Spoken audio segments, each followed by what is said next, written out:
Hello everyone, my name is Avila Tamam, and today I am going to analyze a poem. And the poem in question is Hope is the thing with feathers. But first, we need to see how does it look and how could it be read. Okay, here's an example.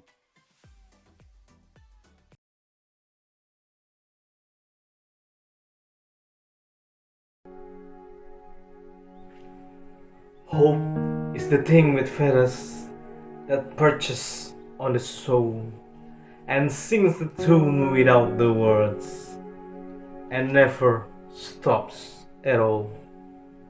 And sweetest in the gale is heard. Soul must be the storm that could abash the little bird that kept so many warm.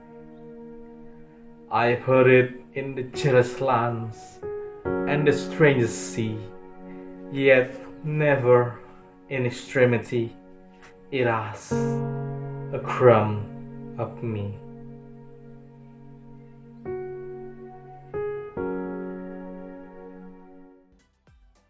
After watching the video, as you can see, that is but one of the ways to read it, because a poem is not one but a lot of ways to read it. So you cannot just have a definitive way to recite a poem. A tone is needed. You can read it in a neutral or sad, happy, and in anger. It could change the meaning in a poem. For example, if you read it in an angry voice, it would sound threatening. Or in a sad tone, it would be saddening. So, we are going to analyze what makes Hope, the poem, tick by first separating into three parts, which is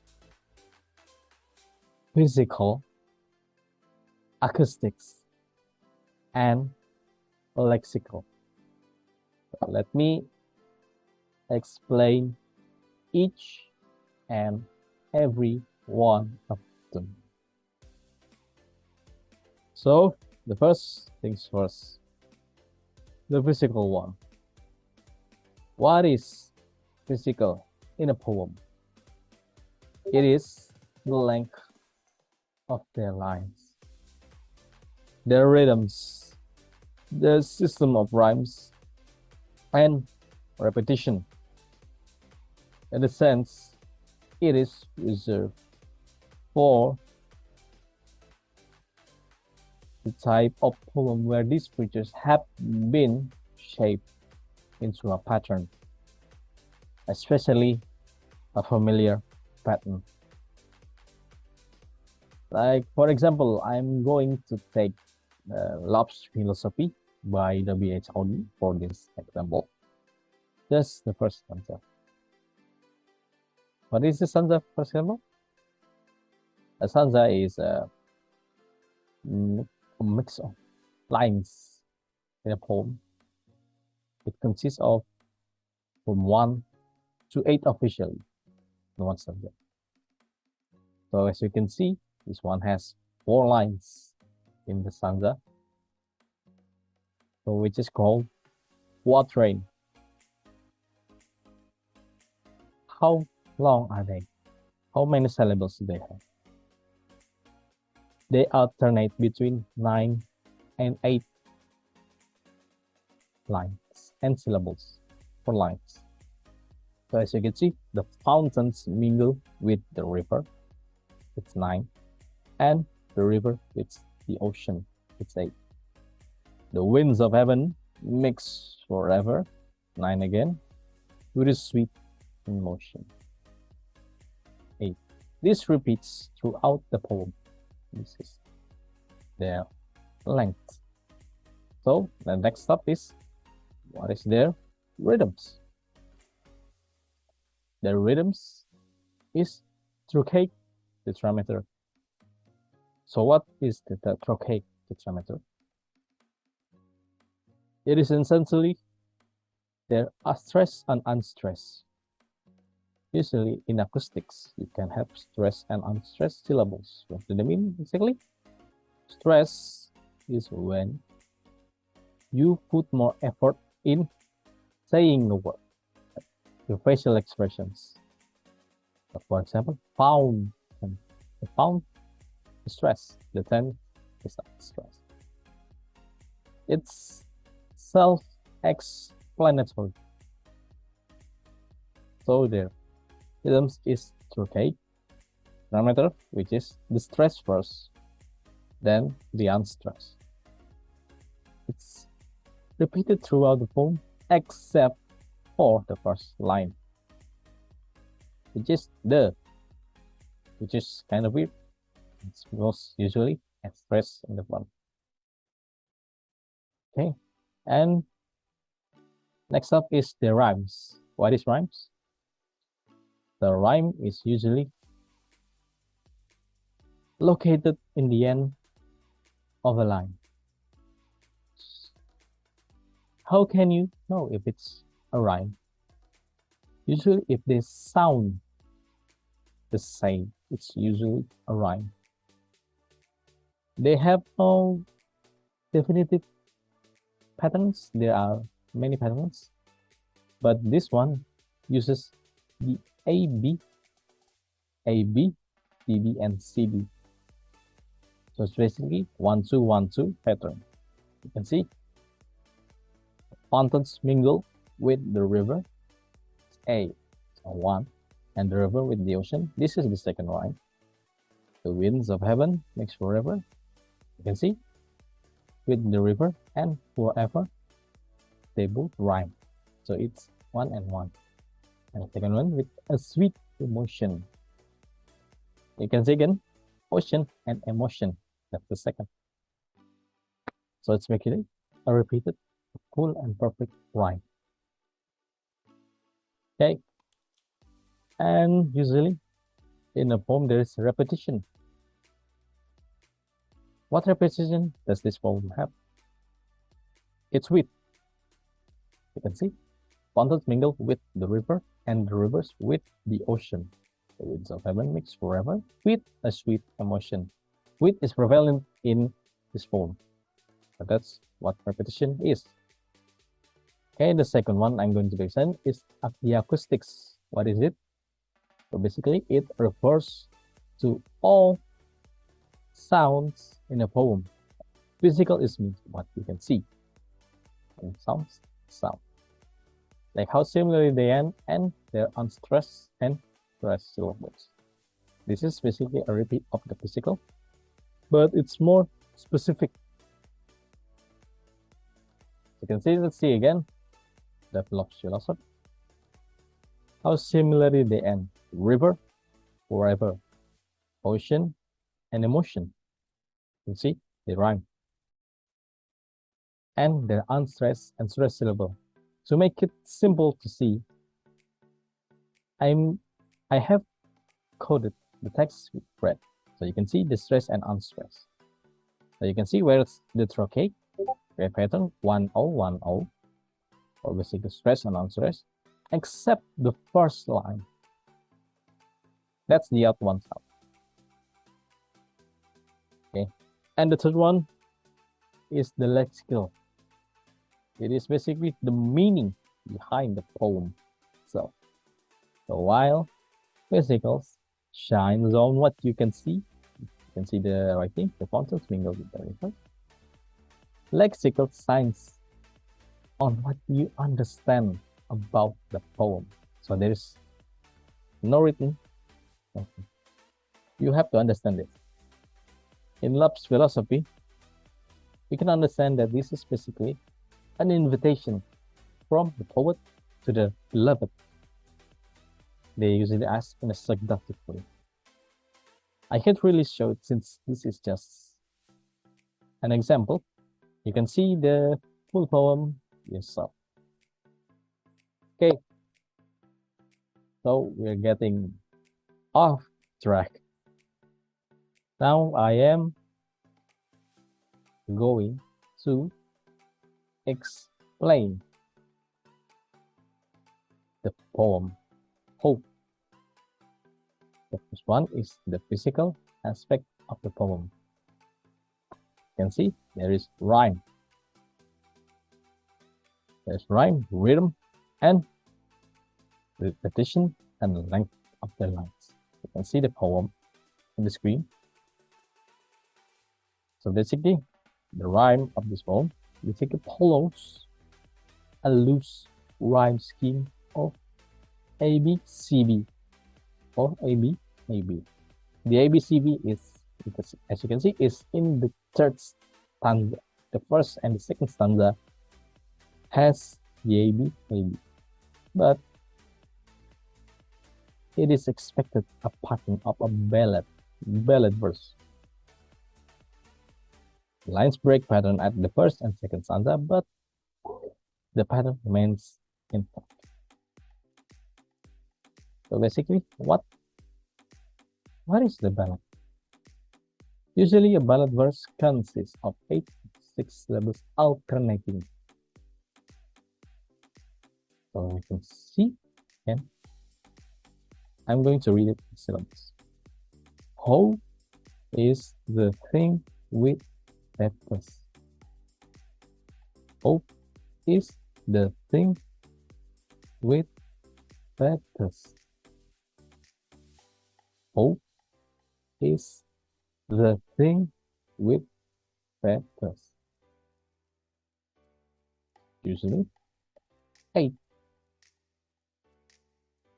Now on to the second one. That purchase in the soul.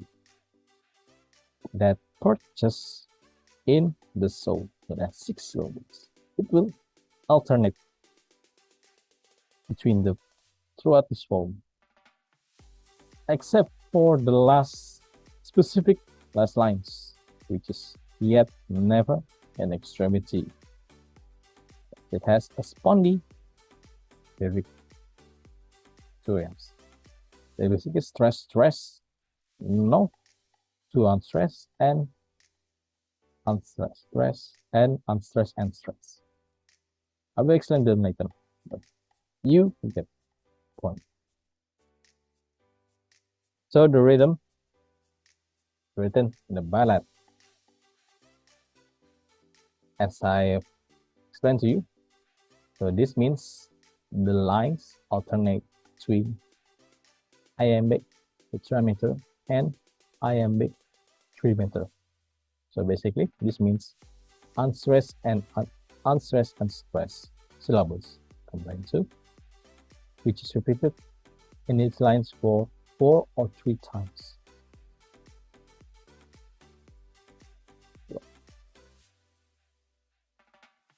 So you can see, hope is the thing with letters has 8 syllables, but 4 stressed syllables, so which means 4. And the second line is has 3 stressed syllables. This iambic trimeter and iambic tetrameter. So tetra is 4 and 3 is 3 trimeter. And iambic is unstressed and stressed. We'll begin with not so much effort, and the next one is effort. Yep, except the first line just one up. Since hope is a stress syllable.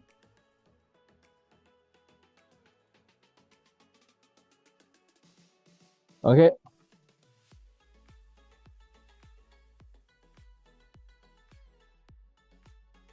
I'm explaining it further. So the odd number 1, the odd numbered lines contain a total of 8 syllables. So these are divided into sets of 2. first beat of which is unstressed, the second stressed, which is iambic. And the even numbered lines are written in iambic trimeter. This means in regards to metrical foot that they follow the same pattern of stresses but contain only 6 syllables. This poem also has repetition. What do they repeat in this poem? This is the first example. With is repeated throughout the poem. So what is repeated in this poem? It is that and you can say that perches in the soul and sings the tune and never stops and switches and saw that could that kept. It is repeated in a number of lines. Oh, there's also an N on the stranger sea. But that's a lot. It uses also metaphor. This is a lexical term. So basically, this is hope symbolized as a bird. And also there's an anaphora, which is the repetition of the same word at the beginning of multiple lines. So which in this case is and, which is repeated for a total of 5 times. Okay, the next is the words or the acoustics, the sound of the poem. So the word, there's rhymes also in this. Let's see, feathers, words, heard, bird, soul, and all, see, me. If you don't really see well, I'm going to read it again for you, which has to rhyme. Remember, this is a ballad verse. Not all is going to rhyme. So the pattern is mostly A, B, C, D, but A, B, C, A. A, B, C, D. But this poem is not really following that. That's still a ballad. So the first and second line is A, B, A, B. And the third line is A, B, C, B. So I'm going to read which one has the same word ending, even if it's stretching. Hope is the thing with feathers first that perches in the soul. This is the second. This is the B. And sings the tune without the words. This is A. This stretches A and A, feathers and words, and never stops at all. This is the B. Soul and all. This kind of stretches, but they sound the same. The ending sounds the same. And sweetest in the gale is a. This is A again. And soul must be the stone, B, that could abash the little bird. This is A again. So heart and bird. The ending sounds the same. That kept so many warm. So storm and warm, B and B. Sound, the ending sounds the same. And the third stanza is A, B, C, B. So they don't really line except the B. So I've heard it in the chillest land, A. And on the strangest sea is B. Yet never in extremity. This doesn't correlate to A, so this is basically C. It asks a crumb of me. This is a B. So C and me sound the same. The ending sounds the same. And the stress is, as you can see in the poem, I coded it in red line, so you can see. Basically, hope. Okay. And speaks in the gate is heard, and so must be the soul that could abash the little bird that kept so many warm.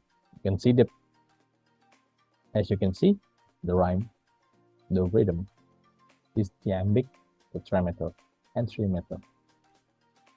The red lines you can see, you can just count the red lines to see how many. So if it's 4, it's tetra, and 3 is 3. Except the first one, and the ninth line.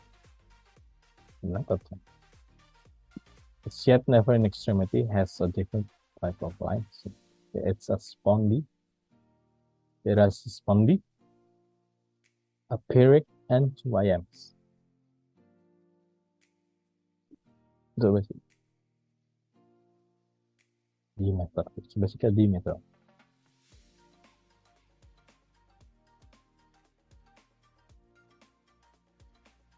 So the last one is what does it mean? While explaining this, I am going to repeat the line that is meant to be. That we are going to find the meaning. A poem, when finding the meaning to a poem, the best way to do it is usually separating the first stanza. It would make it easier. And if you want to be more specific, you can try per line. But it would take more time. But it's not really an important thing. But you usually need to find the meaning. But unless you try to find it in a whole way, you read the whole poem, then try to find the meaning. That's usually a hard part. So we are going to first explain the first stanza. Hope is the thing with feathers that perches on the soul and sings the tune without the words and never stops at all. Here's how it sounds if you kind of look at it. So basically, the first word. The first word is given a special emphasis. The 2 dots, hope. The 2 dots, hope, is not prevalent in the other lines. Is given a special emphasis with speed mark, like inverted commas, quotation. As you can see, usually when people speak in stories, there's usually a quotation mark which mark what they speak. So this is put in emphasis. Usually a sarcasm, an emphasis on the word. So basically, it usually means another than what it usually means. As if the poet wants to define that the elusive word hope, and does so with metaphor, which we explain in the physical one. Hope is being metaphor as a bird and has feathers. They perch on the human soul. Feathers is usually soft and gentle to the touch, but they are also strong in fight. As you can see, if you pluck the feather from a bird, it's usually soft. But when stuck in a bird, it would give them flight. Make them fly. It's strong. Even on tiny birds, like hummingbird. They're small, but they can fly with feathers. Usually, feathers are made up of complex individual fibers. Each feather has a little feather in it. They form a unity, strength. From this thing, yeah, strength in the poem. See, the imagery here grows stronger as the reader progresses the poem. The reader or the listener, if you spoke the poem, recite the poem in front of friends, not only is hope feathery, it can also sing. The bird, it sits on a perch and sings the whole time. On this case, perched on the soul, hope. The song is special, for there are no words, a wordless song, no diction for anyone to understand rationally. You can't think it with your mind, you can't think it rationally. It's basically an emotion. So basically, it's as hope is a pure song, a pure feeling, a deep-seated longing that can take flight at any time. The song is endless. Note, double dash, emphasis on at all, and never stops at all. It is basically an emphasis on the word at all. And the stanzas break, which brings extra attention to these two words.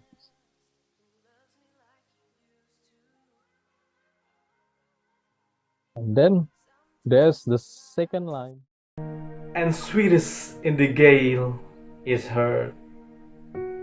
Soul must be the storm that could abash the little bird that kept so many warm. So this line, the second stanza, So the first line in this stanza is unusual with the use of the double dash. There are two distinct pauses which the reader has to be careful with. And sweetest in the gale, two dashes, is heard. Hope is always singing, as we know from the first stanza, but it sings the sweetest when the going gets rough, when the gale starts to blow. So when life is hard and things are thrown at us, the pressure relentless, there is hope singing through the chaos and mayhem. Note the first mention of bird in line 7. It would take a hellish storm to embarrass or disconcert this bird, so angry or embarrassed, which protects many people from adverse situations. Hope is difficult to disturb, even when life seems hard. So the third one, the third stanza, I've heard it in the chillest lands and the strangest sea, yet never in extremity it asks a crumb of me. So basically, the personal pronoun I appears for the first time in this poem. I've heard it in the chillest lines, whereas the first stanzas does not have. It uses the third person perspective. Basically, it may be indicating a personal connection to this subject. Since Emily Dickinson wrote this, wrote this, she maybe thought herself as a little bird. Maybe it is direct. So the poet has heard the bird during the hardest, coldest times when emotions are churning and life's surreal. But even when things are extreme, hope is still there and never asks for anything. Hope gives us much, but never asks for a crumb in return. It's like the violent sacrifice it makes, but never asks us for anything. It is all inspirational, yet highly or slightly mysterious. Hope wells up in the heart and souls, yet who knows where it came from.